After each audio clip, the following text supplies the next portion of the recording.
प्रसाद में क्या विशेषता होती है और लोगों में क्या विशेषता नहीं होती है।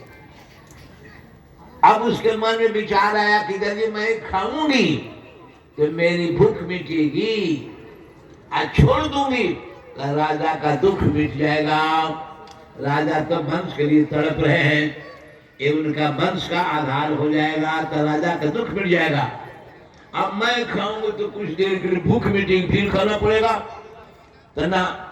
अरे मन दुख मिटाओ, भूख मत मिटाओ। कपड़ा से लपेट करके जरा नाम की वह राक्षसी बहन के दरवाजे पर रख करके पीछे धो के चली आई। बच्चा रो रहा था। रानी बोली कृतज्ञति दाई से ले में आओ, कहाँ पे छोड़ा को रो गई थी। दौड़ के गई, वही बच्चा कह दी साफ वही तो है। दौड़ कर आई, रानी को तुम्हारे आनंद का उछाल आ गया। तुरंत खबर मिल रही राजा को, बृहदर्थ को। गौ दान करने लगे, ब्राह्मण विद्यार्थी को दान करने लगे, संस्कार करने लगे। जात कर्म संस्कार होता बच्चा पहले तो सब करने लगे। आनंद का बहा बजने लगा, खुशहाली की लहर दौड़ गई राजगीर में, राजधानी में। देखते देखते दूध की चाट की तरफ आगे बढ़ने लगा। राजा तो लगा तक के बुढ़ापे से जवान हो जाएंगे, इतने खुश थे।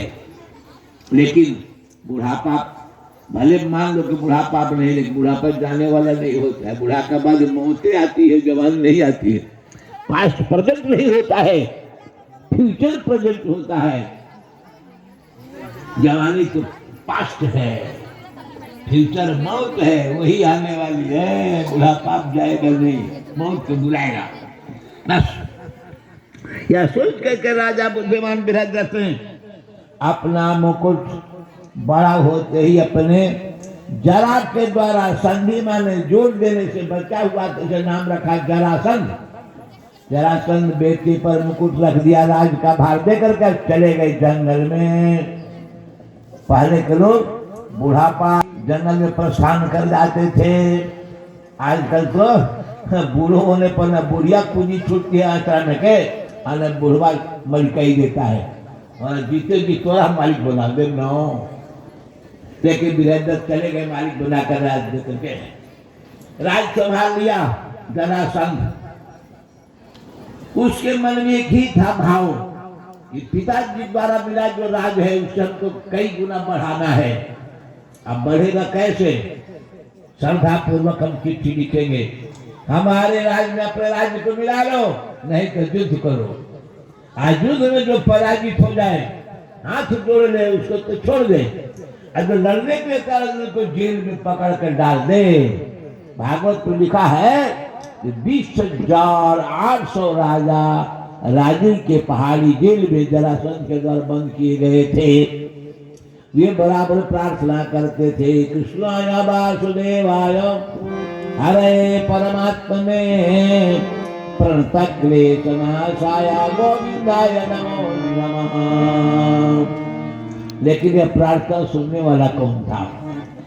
लेकिन मत सोचो कि प्रार्थना कर लेने पर कोई सुनने वाला भगवान है, क्योंकि वेद कहता है शास्त्र से लिखा पूर्व कहा सहस्रार्थ सहस्रपात, हजारों हजारों अनंत उसकी आंख है, अनंत उसके कान, अनंत उसकी भुजाएं हैं, सबकी बात वह सुनता है।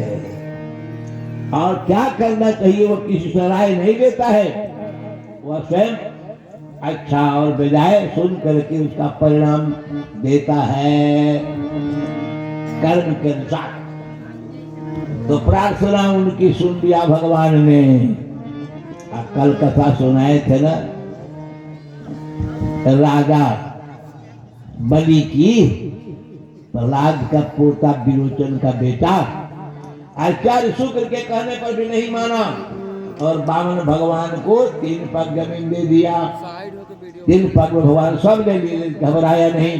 घट गया तो अपना शरीर भी दान कर दिया, इसलिए नाम दान का पड़ा बलिदान।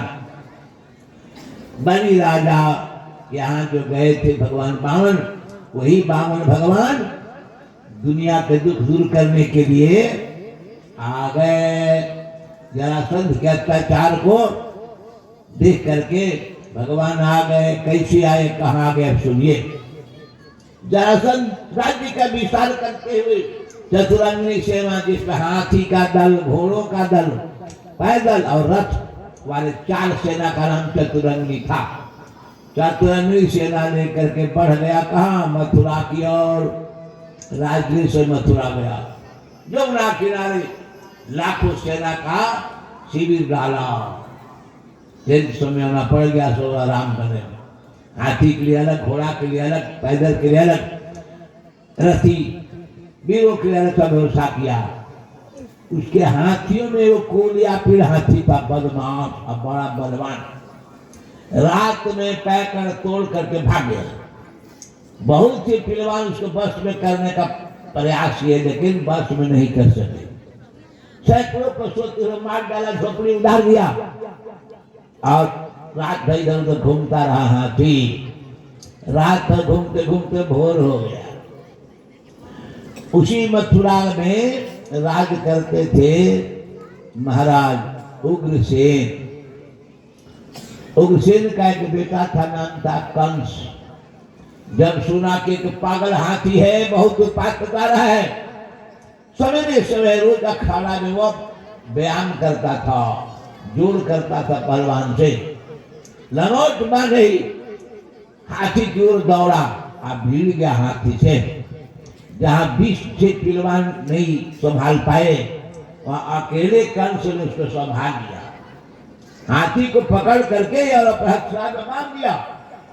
पहलवान में जाकर कहा, जरासंध महाराज, जहां 20 पहलवान हम फेल, वहां एक ही आदमी सफल भेल। एक को पकड़ कर ले गया, बांध कर हाथीसार में बांध दिया है। उग्रसेन की हाथीसार में बहुत हाथी थे, उसमें इसको भी बांध दिया, कोलिया पीड़ को भी। जरासंध पता लगाने के लिए स्वयं गया, देख लिया कि हाथी पे है बंधा हुआ है। किसने पकड़ा? तो कहा कि यही राजकुमार है, उग्रसेन का बेटा कंस पकड़ा है। देखकर बड़ा खुश हो गया। मगही में एक कहावत है, जैसन हली हो कुटुम तैसन मिल हो कुटुम।